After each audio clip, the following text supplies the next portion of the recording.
book, Clearly, Closer, Better, How Successful People See the World. It put for me personally so many things into I think a good system for me to be able also to, as I need, change my view on the world to help me to achieve goals and to get through challenging moments, right, that we all have when we get stuck. Perhaps, Emily, we could start for our listeners also to have a little bit more background. How did you get to study these things, and how did you get to write this amazing book?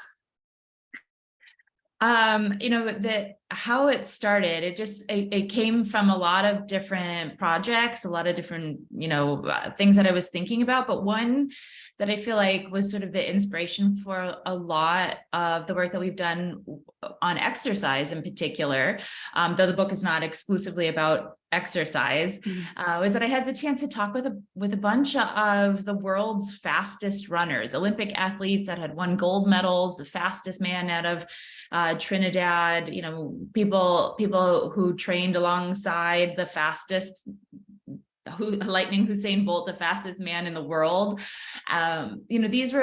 This was a really cool opportunity to ask them how they do what they do, how they break these land speed records. And what was even more amazing was that I found these people by way of introduction just at a local community gym, like a family YMCA, where kids are there with their parents, and new moms are trying to get in a few more steps, trying to rock their baby to sleep, and high school students are training for their track team. And then there were these guys, and without that introduction, I wouldn't have known that they were as incredible as they are, because they're also so humble. So they're just sitting there stretching like everybody else was on the side of the track. And I went in thinking that there must be something really amazing about how their eyes work. That was one thought that I had. Of they probably have superpowers of visual perception, that they know where are they going, how far is it into the finish line, where are they relative to all their competition, this hyper awareness of their entire surroundings. And I was wrong. A lot of my best ideas started because I had the wrong intuition. Instead, what they told me was that they are really focused. They have a more narrowed, tunnel-like sense of visual scope, where they pick a target. It could be, the finish line, or the curve in a track, or a competitor who's up ahead. And they focus on that target until they hit it and pass it, and then they choose the new target. And so that was really insightful to me. That was not what I thought would be the case. And I wondered, is that something that we can teach other people? And would it change their performance as well? So the answer is yes and yes. When I described that experience for people, can you imagine that there's a spotlight shining just on, the building several blocks up, or, the traffic light, or the big tree that's out in the distance? Imagine there's a spotlight shining just on that you have, sort of blinders on, and you're not paying attention to what's in your peripheral vision. Can you do that? Well, yeah. And you may have even been imagining it now as I give those instructions. And we found that, yes, people can do that. And it's different than what they naturally do when they're trying to, go out for walks or go out for runs. But when they do that, when they use that narrowed focus of attention in our lab, in sort of this, this sort of race course that we set up in the lab, where we know that the distance is the same for every single person, those that narrowed their focus of attention rather than allowing it to wander sort of around as it naturally would, paying attention to what's over there and what's over there, they moved 23% faster, and said that it hurt. The exercise hurt 17% less. So the distance was exactly the same. The exercise was exactly the same, right? But their way of looking at the world changed. I'm a geek, and a lot of listeners of this podcast probably are a little bit on a geekier side. So what did you find was kind of the science of it? Why did it happen? Why did people perform better when they focused narrower and only, on the next step, instead of, a whole distance ahead of them? Yeah, it What's the wasn't reason? magic. It's sort of, it can seem like magic or something, but it's not, because there's this whole cascade of effects that happen by changing how we look at the world around us. So one of the first things that happens when we narrow our focus of attention is that whatever we're focusing on seems closer to us. We have that visual experience of proximity. Now, what does that do? Not only is it sort of like distorting our sense of space and relationships to other things that are in our environment, but it has a host of psychological consequences as well. Now, when that finish line or that stop sign or the next tree that I'm trying to push myself towards feels closer, looks closer, people say, oh, it's not that hard to get there. I think I've got it in me. I'm up to the challenge. It's not going to be that difficult to get there. Their appraisal, their cognitive beliefs and the difficulty of the task and their ability to meet the demands that this requires totally shifts. Then when that happens, people are motivated. That's motivation. They are motivated to try to go for it because it defies their previous expectations about what was possible for themselves. So that narrowed attention is having a direct impact on our psychology that is then translating into a change in our actual performance. And then because it sort of defied our expectations that it really was easier than we thought that it would be, people, once they leave our lab, they continue their better performance. They go out for more walks, they walk farther, they walk faster, they take more steps in that time because they've just learned a strategy that ended up improving their experience with minimal or no cost to how they're approaching it. Yeah, I can relate to that experience. I go daily for my walks, and very often it's the same walk. And on some days I feel better about it. I feel like, oh, I have so much energy, I'm just gonna go, and no problem. On some days I feel I don't have energy. The day was already busy. Like I just kind of feel drained a little bit. And what I do is I tell myself, well, there is this house. I'm going to just get to this one and see how I feel, right? There is this next block. I'm going to get only to that block. And when I break down this distance into shorter distances, it feels manageable. And all of a sudden I have this like I have more energy. And what I'm also curious about is, do we actually does it change how energy, cycle works? I heard you saying on one of the podcasts that in my studies, it seems that when the goal is closer, what we do is narrowing our focus. Like our brain releases more dopamine, and that helps the body, to release more energy or something like that. Is that the case? Sure. Some of the work that I've talked about, it was conducted by colleagues of mine at New York University, and they looked at the energization, the mobilization, our body's, change in our physiology of our body that helps us get our jobs done. And they looked at it in terms of goal setting. How difficult do we set the goals for ourselves? Now, there's all kinds of possibilities, but we can sort of bin them into very challenging, almost impossible, far beyond what we've ever accomplished before. Really easy. We know we can do this. It'll take very little for us to get this job done, or something in the middle, right? It pushes us just beyond the brink of what we are capable of, or something that we have done before. And it, sort of in that sweet spot in the middle. Now, they looked at systolic blood pressure. So that's the top number on our blood pressure reading. And behavioral scientists know that that's actually systolic blood pressure is an indicator of our body's readiness to do something. So this was studied first a lot with race horses that were in their stalls right before the gates open, and they're about to, run as fast as they ever have before. And so even though they're not moving, they're not able to really move because they're in a confined pen right now, moments before those gates opened, systolic blood pressure increased in anticipation of needing to do something that was important. Now, researchers have studied it in people as well, systolic blood pressure changes. And what they found is that even when people are just sitting and they're about to do challenging math problems, systolic blood pressure also goes up. So even though our bodies aren't going to move, we need that kind of intense concentration and focus. And our body is preparing to give us if anything, that mental energy, the ability to focus mentally to perform well on this, on a task that just requires our brain to be engaged. So all of that is the backdrop to say that systolic blood pressure is an indicator of mobilization, of our body getting ready to do something that's relevant to our goals. And what my colleagues at New York University found was that systolic blood pressure actually stays pretty low on these extreme ends. When you set goals that are really difficult or really easy, but it's higher in the middle when we set goals that are moderately challenging, that push us just beyond the brink of what we think is possible. Because if we think that it's impossible, then what's the point of even trying?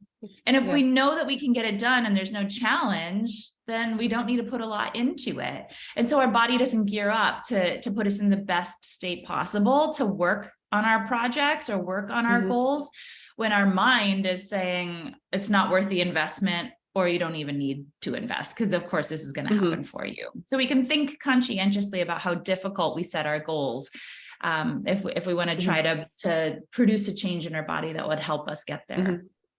Yeah, and I love, this connection, because it connects kind of the non-physical act of setting our goals in a certain way with the physical act or the processes that are happening in our body, in our brain, that help us to mobilize resources for achieving whatever we are trying to achieve, right? And so when we learn how to set the goals the right way, we can actually make our body and brain work in the right way to have better chance of achieving these goals. Yeah, exactly. We can set ourselves up better for success. In the book, Closer, Better, you are also walking us through, I actually remembered it, I think, most of all, your personal story of drumming and how you used different tools that, different tools of perceiving the world and designing the world to look at it different, to achieve your own goal, your personal goal of, performing this piece of music on drums for the first time, right? Can you also walk us through that? Like, for example, where did you use there on this journey, this narrow focus to get you through the challenging moments that were many?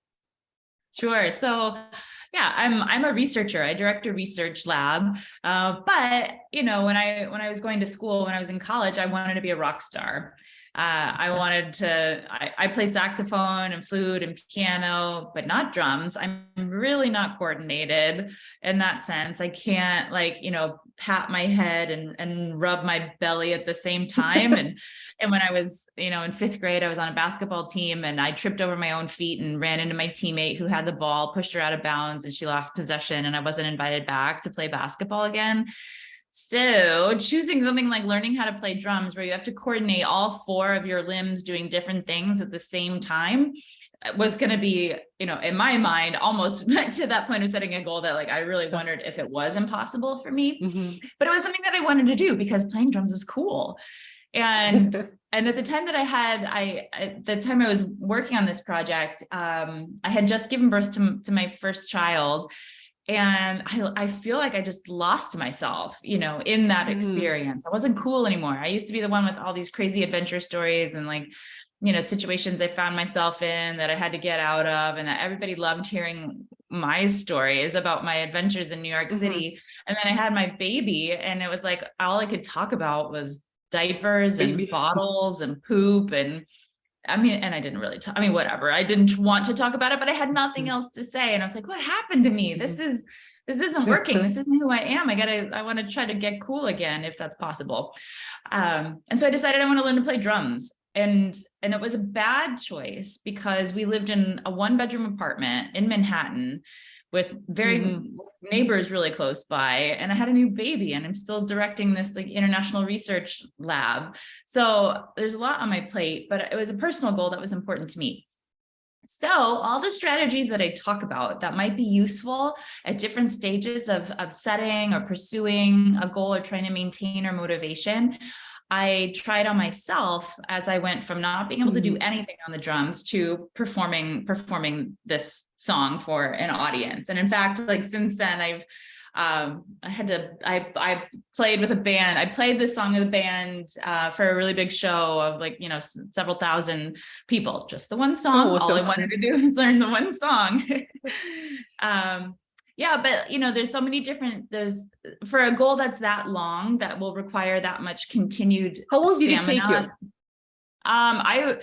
I'm embarrassed to say that I worked to learn one song for over a year. It took a very long time for me to do it. Yeah, And I think, and it's not really a translatable skill. I can't really play more than one song. So yeah, no, I mean, it doesn't matter, how long it took you. What I was getting at is like a year. It's a long-term goal, right? yeah. So how did here, for example, your narrow focus help you to get through those perhaps challenging moments when you wanted to give up? And it's like you had so much on your plate, right? And I'm not sure if you were writing the book at the same time or not, but it's like a lot. Yeah, for sure. I was writing the book. So, narrowed focus, we can apply it to exercise and physical space and physical landmarks that we focus our like illusionary spotlight on, but we can think about using narrowed focus in other ways as well. You can think about it in terms of time. So, like physical distance, temporal distance is a thing. And oftentimes it's time that can be challenging for us to deal with. Like learning to play drums took me over a year. And so that is a long period of time to stay focused on this goal. And that can be true for other goals too, like saving for retirement. Like, you could be in your 20s or your 30s or your 40s, and saving for retirement might not be on your forefront of your mind. And in fact, it's not. When I do interviews with people, that's the number one reason that they say that they're not saving for retirement, is that it just seems so far away. Yeah. Right? There might be other goals that we have that require sustained commitment for a really long period of time. And that can make it challenging to make good choices today, to make sacrifices today that won't pay off for a very long time in the future. So how do we continue to push through that when that's the case? Well, what we can do is try to find ways using narrowed focus to constrict, to bring that future self that's going to be the one playing the song, being the one that gets to cash in on their retirement account, a little bit closer to the here and now, more relevant, more tangible, and not so abstract. So building off of Hal Hirschfield's research, a researcher at UCLA, he came up with this idea that I riffed off of, which, and that I worked on with some students of mine who were not saving for retirement, but certainly would benefit if they were. I took a picture of their face and, use some technology to morph in a famous, older, successful person like Maya Angelou or Betty White or Dan Rather, so that they could see what does a future them maybe look like. What does it look like to have more wrinkles or white hair? Most of them were horrified. One man said, I actually think I look pretty good, but only the man said that. But what it did do then was make it more concrete. Like, who is this person that's going to cash in on the retirement savings and get this money that I'm putting away now? And the other way that I did it when I was playing drums was just trying to really envision, what's that going to be like? What's the space going to look like? What's it going to be like when I'm sitting there, when there are people that are in the audience? What's making that visual clear, materializing it, not just leaving it in the abstract, but sort of putting myself into that future space.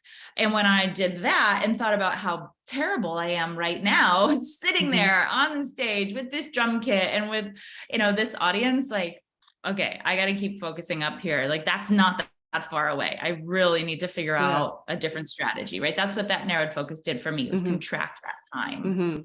Yeah. And for my personal goals, right, if I'm, for example, at some point feel like I'm not focused on my, healthy eating or fitness, right, I always try to envision in my head this like future self in a year. And I have two versions. One that to continue this path of not taking care of myself, and that person was low on energy, was fatter, and just not feeling that great about themselves and about life, right? Kind of overwhelmed.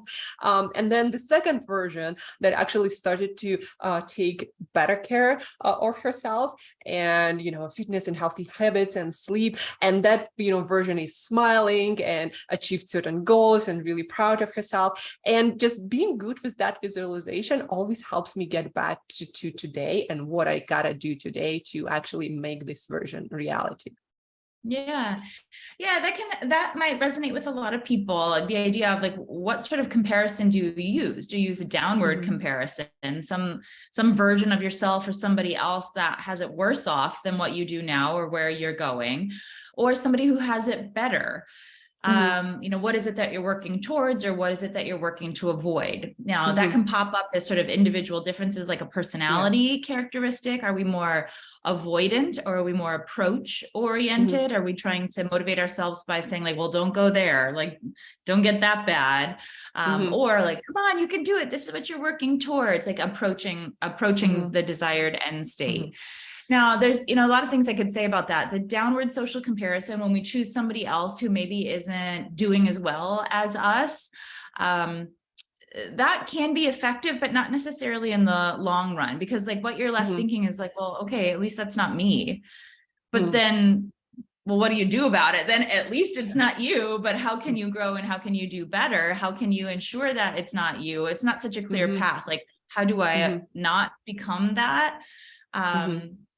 It might not be as straightforward. It also just puts us in a negative space. It's a little bit of the like guilt, feelings of guilt, or I don't know, like trying to motivate ourselves through fear. Like, oh, I just hope that I don't become that. And is that, sort of an emotional palette that we want to stay in? I would say probably not. It might help in the short run, but not in the long run. There is one thing I also read somewhere that negative motivation, like, from negative, it actually doesn't work that well as, motivation from the positive. We kind of like only do just enough when we have negative motivation. Whereas when it's positive, we are more likely to over deliver, so to speak, and do more, because that puts us in that positive, optimistic frame of mind. Somewhere I read also some research.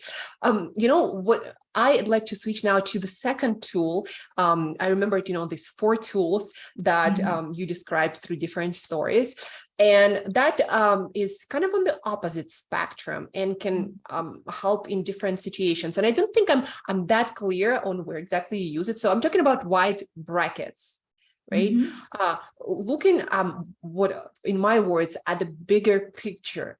So where would you say it can help people to achieve their goals? Where perhaps it helped you on your drumming journey to, again, go through some challenges easier and faster? So the wide bracket is in contrast to the narrowed scope of attention. And rather than thinking of them as like contradictory, I like to think of these 4 strategies as tools in our toolbox. In the same way that you can't build a house with just a hammer, you need a lot of different tools to build a house. The same is true as we're building out our perfect life, as we're working towards those goals that we want to achieve. We need more than one tool. So the narrowed focus of attention can be helpful, like those instances we talked about when you need to contract space to find the connection between today and some far off future. The wide bracket is in contrast to that, in that you're right, we're taking a bigger perspective. We're trying to get more information in and paying attention to all the options that are presented before us. This can be really useful when we need to disengage or switch course, when we're trying to move forward in a particular way and it's not working for us, and we need. And so, at that point, some people might be thinking like, oh, I'm just done. This isn't working. I got to change goals. I have to change my job. I have to find a new partner. This isn't working. And when you feel yourself thinking that way, talking that way, what we're doing is talking about, changing the goal. But sometimes we just need to change the way to get to the goal. So it's possible we might need to change our job. It's possible we might need to change out our partner. But before we go that route necessarily, maybe it's that we need to find another means, another path to whatever end state it is that we're working towards. So if you can imagine, like going for a hike in a forest, and if you are in the dense forest and all you can see are a few options that are ahead of you, do I go to this side of the tree? Do I go to that side of the tree? You only have a few different ways that you can move forward. But if you could like zoom out and be hovering over in a helicopter above that forest, you might see actually there are like multiple paths to get through this forest to get to the other side. But when you're in it, it can be really challenging to see those alternatives. there's a great example of this. When I was digging into the backstory of Vera Wang. So Vera Wang, you know, fashion designer, she's famous for her wedding dresses made out of big fluffy tulle fabrics. And she has quite an amazing empire, but fashion is not where she started in life. She started as a figure skater on an ice rink. Yeah, I read about that in your book, but I that would was never her think. first career, and she was amazing at it. You know, she was competing on the international stage. She was doing incredibly well, but there was a point where she wasn't improving. She wasn't coming in first place.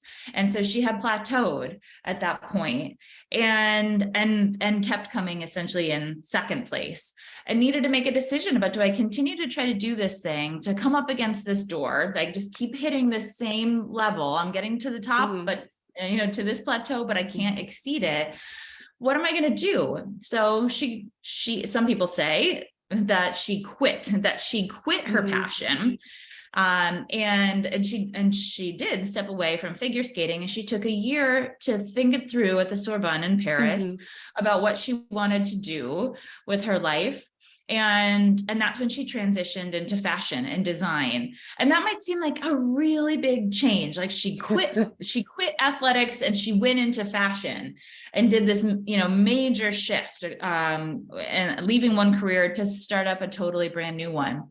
But from her perspective, not, because what she knew was that she loved the art of line.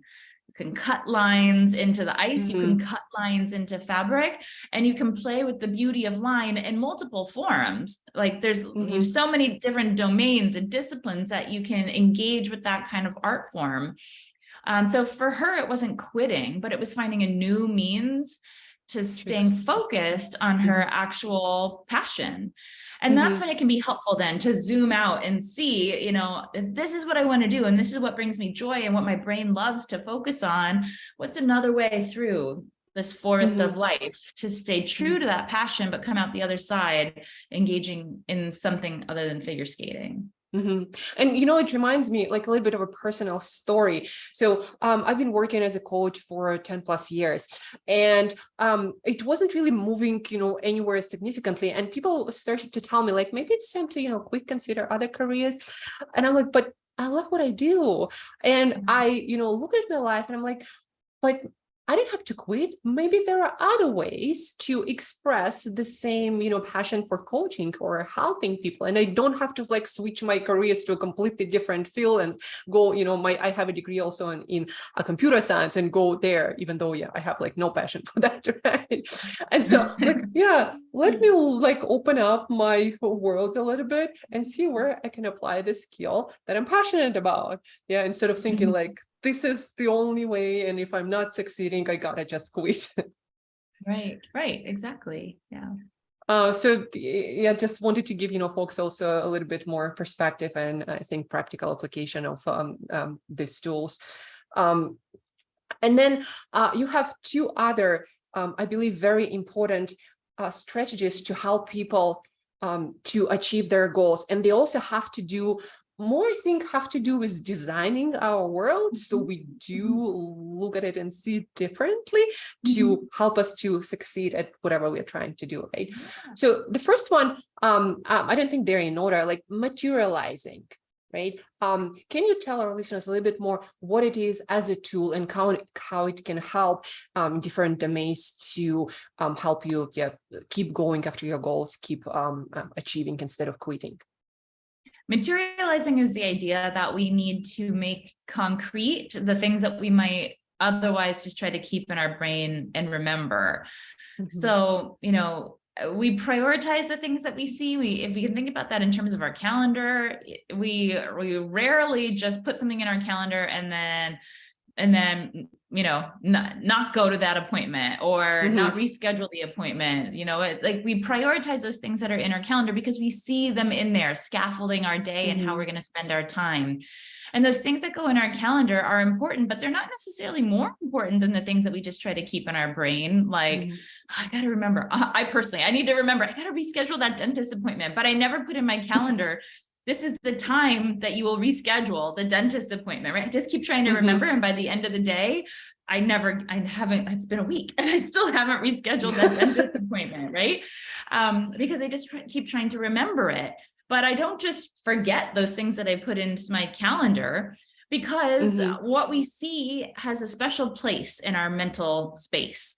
And so that's sort of the heart of the idea of materializing, is that, our brain and our memory systems are faulty by design, that we don't remember everything that we have thought about or that we come across, that we see, that we hear, that we taste, that we touch. We don't remember all of that. Our brain would be completely overwhelmed if that was the case.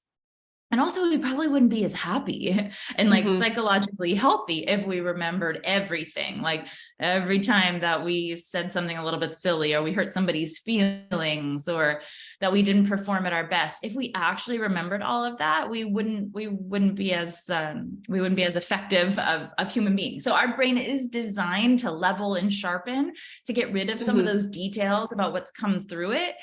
But that can do us a disservice when we're trying to sustain our progress on things that matter to us. It can also make it tricky for us to be accurate accountants for our own progress. If we just try to remember, where did I start? Where am I now? How far do I have to go? How much effort have I put in?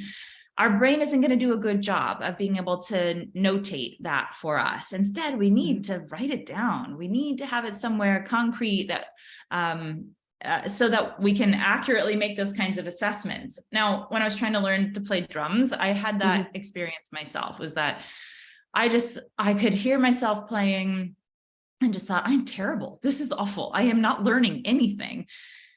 And there's no way that I am going to be able to play this song, and this is going to be like an embarrassment for me. That was my assessment every time I sat down to practice, especially at the beginning and in the middle of all of this.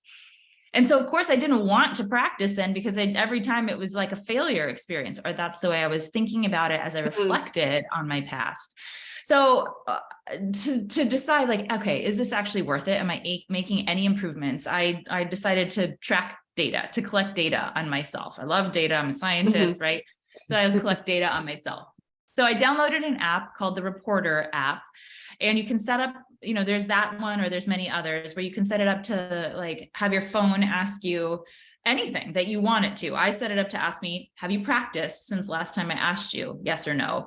And then if I said yes, it would ask me follow-up questions. How did you feel? Write down a couple of emotions and anything else that I wanted to take note of. And then I did that for a month. I had it, ask me 3-4 times a day, every day for a month, those questions. And then at the end of the month, I downloaded all the data to my computer and charted my progress. Now, what I found out was that I actually put in more time than I realized that I had practiced. I had practiced 9 times in that month. Now, like, that's not going to make me a world-class drummer, but that means that I practiced like, 1, 2, or 3 times a weekend, every weekend for a month. And that average actually was like, well, that's fine. That's realistic. I mean, with having a kid and a real job, like, what are the odds that I'm going to be able to do really more than that? So it helped me to understand, what am I actually doing to alleviate the anxiety, because there are 5 days that I would go through the work week not practicing, and only 2 days where I would. And so I wasn't giving that the appropriate weight and perspective.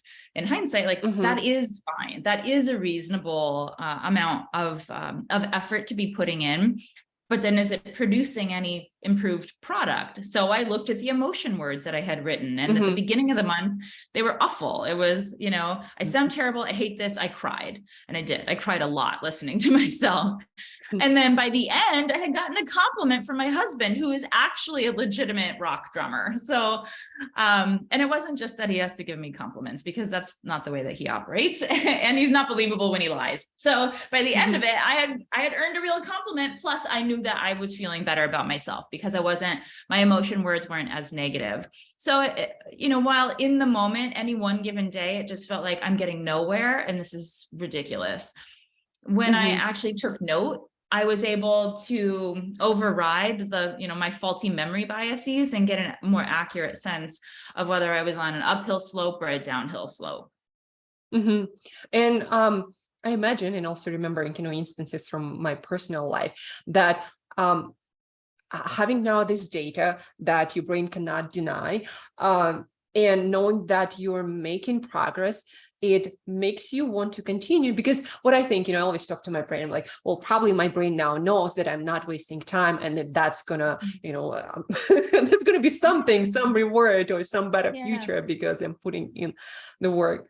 And also about the just putting things on paper and making them real, materializing them from our heads into reality.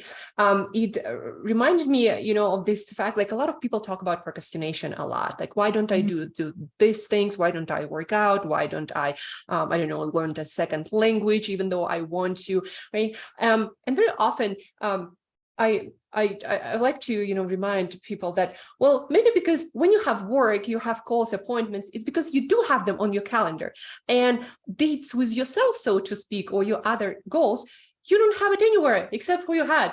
That's why you always, skip them.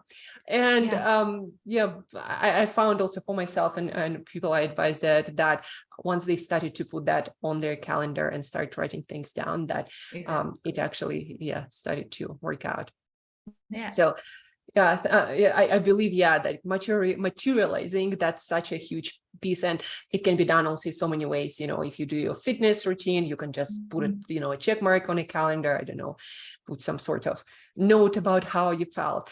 So that can help folks to help in so many areas. Do you have anything to add here?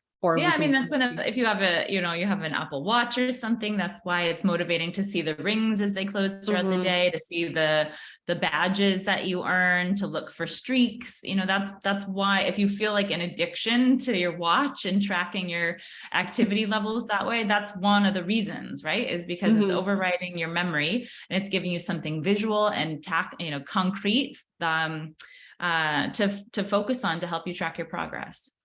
Yeah, and nothing I from my experience motivates us more than our own progress. That when we see that we actually progressing, not stop. Yeah, right. The last tool is framing, right? That's the other one that you talked about in your book, and I also practice it as much as possible, and I truly believe in it. For me, framing means a lot of different things, right? It's about organizing our environment to help us do things, but then also to help us to maybe put our failures in the opportunity perspective, so to speak, right? But what in your mind, words, and how would you talk about framing, like what it can do for us and what it is? It's recognizing and taking advantage of the power of our sight, and knowing that what we see directly predicts what we do. So we can be intentional about that and sort of curate our visual environment in a way that will spark the choices and actions that we really want to be taking. You can think about it with respect to, how do you organize your refrigerator? What appears on the shelves at eye level? What's behind the first layers of items that are there?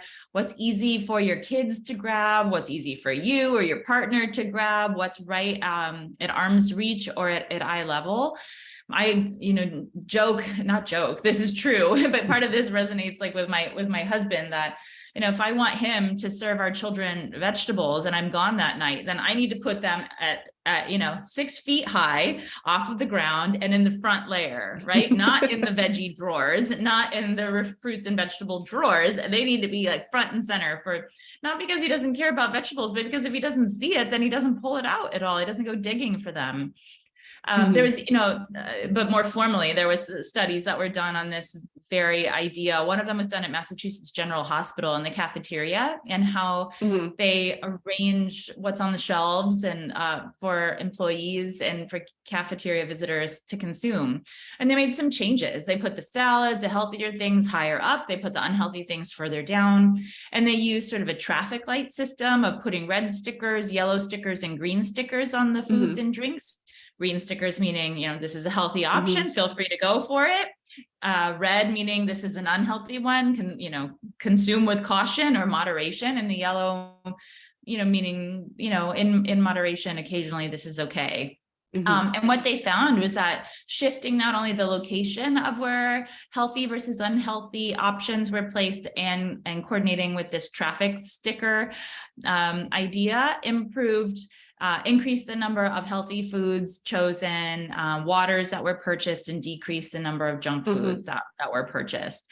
And so we can do that for our own life, not just how we stock our fridge, but what else are we trying to nudge, do more of, or do less of? And are there visual cues in our environment that are making it easier for us to do the stuff we actually don't want to be doing and harder for us to do the stuff that we do? So you can wake up in the morning and what's at the foot of your bed? Is it slippers or is it running shoes?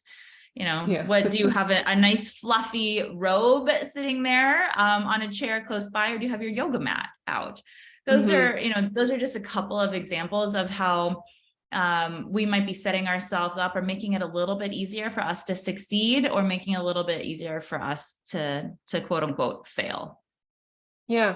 And it reminds me of this idea that, well, first the idea that, I again heard it somewhere at some point, that our eyes is the only part of the brain sticking out, right, into the world. And whatever it's kind of we see with this part of the brain, it seems to be the most important, like to the degree that if we see one person all the time, they all of a sudden become more important just because we see them all the time, right? Without any data, objective data whatsoever, it's just the amount of times we see them. So the same goes, for the foods that we see, or I don't know, maybe books and podcasts that we see, again, intentionally or not. Whatever we see more often, it becomes like most important, and we are more likely to engage with this thing, right? Exactly. And I think also because of that, our environment in today's world might be not always beneficial to our, for example, health goals, right? Just because we are made to see things like foods, for example, that are not always best for us. I think also, you mentioned framing as the way to help us go through challenging moments. Like what I mean by that is, for example, sometimes looking at our failures as opportunities to grow, to learn and improve, and as a necessary way to grow and improve. Could you talk a little bit more about that? Yeah, that word failure, I put it in quotes before because it's such a loaded word. It's a word that we always try to avoid. We don't want to have that word failure associated with us. We don't like to think about failures or the possibility even in advance that we could fail. But that's because of the word itself. The idea, like the actual experience of failures, can be really helpful, honestly, and they might be required for us to actually make real progress.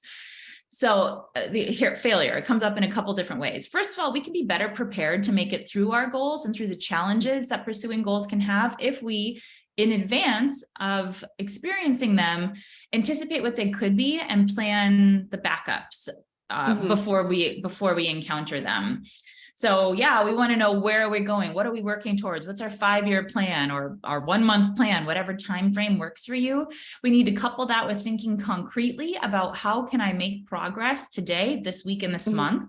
Schedule that time for ourselves, make appointments with ourselves in our calendar to do those concrete things. But in those planning stages, we also need to think about, okay, how could this go wrong? Where is there going to be a challenge? And when that happens, if that happens, what can I do about it? So that if it comes up, we've already done the hard work of trying to think of a solution to move through it. Because if we haven't done that, we're probably short on time, short on resources, maybe not enough money to try to figure out the solution when we're in the middle of a crisis. When we do that, when we start thinking about the obstacles that we might experience, in a sense, we're foreshadowing failure. We're foreshadowing those failures. And when we do that for ourselves, or we do that with our families, or we do that with coworkers, we're normalizing the experience, or normalizing the idea that problems are going to arise. Because if we don't make it okay to experience problems, to have obstacles, to falter along the way, then other people don't want to share them either, because they don't want to be seen as the first person to mess up. or the one who let the team down. If, someone's going to get fired this month at our office, well, we don't want to be the one that's admitted to making more mistakes than anybody else. So they sweep them under the rug. And that's problematic, because if there really are problems, then we need to be able to address them, and we can learn from them also, right? We remove the possibility for learning when we don't talk about that. Yeah. I also wanted to mention, when I personally fail without putting kind of upfront work, trying to predict that failure and the means to deal with that, what happens is when something unexpected happens, I get into this, stress state because it is unexpected. I don't know how to deal with that. And I'm probably, you're right, short on time and resources. And I get into this mindset that is definitely not the best to deal with the problem. Whereas when I anticipate that and I have a plan for that already, I don't get into that state. I'm like, okay, yeah, I have a plan B, I can just continue with this plan now. So that's how, that helps me definitely. Exactly. Yep. Right idea. I think what I also wanted to talk about is how to maybe help ourselves to frame learning experiences better. Do you have any examples of, okay, let's say we are doing something, maybe playing drums, and we're not that great, it seems like one failure after another. What did you do to frame that into something different to help to motivate yourself to continue with that also goal that might not be as clear, like when are you going to get better? Nothing is guaranteed. Right. Well, I didn't become amazing at playing the drums. I just could get through it and do okay. I mean, with a background in music myself, I have a music degree. I'm pretty critical. There are plenty of people who can and should be critical of me playing drums. I am one of them. So, I wasn't fabulous. I just was able to do it enough. And I had to remind myself of that. Eventually, you can do this. And no one requires that this be perfect. And what's the worst case scenario? Okay, it doesn't work out. You stink. No one likes it, but you did it and you have a story to tell about it, right? So even, same with whether you played drums poorly for a concert you set up for yourself, or you had a bad vacation, you spent a lot of time and money planning this thing and it rained and your kids were fighting, whatever. The science says actually people still look back fondly on those times, especially if they have the mindset of, I'm going to try to have this not just be a waste, right? If you don't want that experience to have been a waste, that investment in trying to learn how to play drums, or money and vacation days when you're going on a holiday, and you want to make sure that wasn't a waste, then with time, we're able to do that. Find the funniness in a bad situation, turn it into an interesting story that we can eventually laugh about one day. And that, when I ended up playing this show again, several thousand strangers were outside, out at this venue, and I was on stage, and I had no notice that this was going to happen. Today, you're playing it today, tonight, in fact. I was so nervous and just thought, oh God, this is awful. This is I literally had nightmares about this. This is the moment when I'm going to get called on it. And then people are going to be so critical. First of all, they're not. That's called the illusion of transparency, that people will be able to pick up on all of the emotions that I'm feeling outside, and they're going to know it. And that's going to taint their experience. No, we are pretty good at hiding what our actual inner states are, especially if we want to. And second of all, it's the spotlight effect, which is we think everyone is going to be so focused on us, when really they're not. They're not that as focused on us. They're not going to remember us or that bad experience the way that we are. And that can help reduce some of the anxiety. So I don't know if that's offered some perspective to help. Thank you for sharing. And I think what it brought me back to is this notion and thought of just changing our perspective And we are 100% in control of that. And ultimately, what matters is what kind of life experience we create for ourselves internally, right? You can make yourself miserable, happy with the same exact thing just by changing the conversation in your head and how you look at things. So that reminded me of, we don't always succeed, but whatever we call it, we can always frame it positively as learning experience, as, fun story to tell, as an adventure. So many different ways to do so. We just, I think, need to remember that we have this capacity. And one way of looking at things is not the only way. Exactly. So Emily, we are, almost an hour, and I'm going to be respectful of your time. I know you have a lot of things to take care of in this world. One thing, is there a question that you wish I would ask you and you'd like, to tell listeners a little bit more about, or we kind of covered all the major points? No, I think you did a great job. Yeah, you covered it all. Those are the 4 main ideas.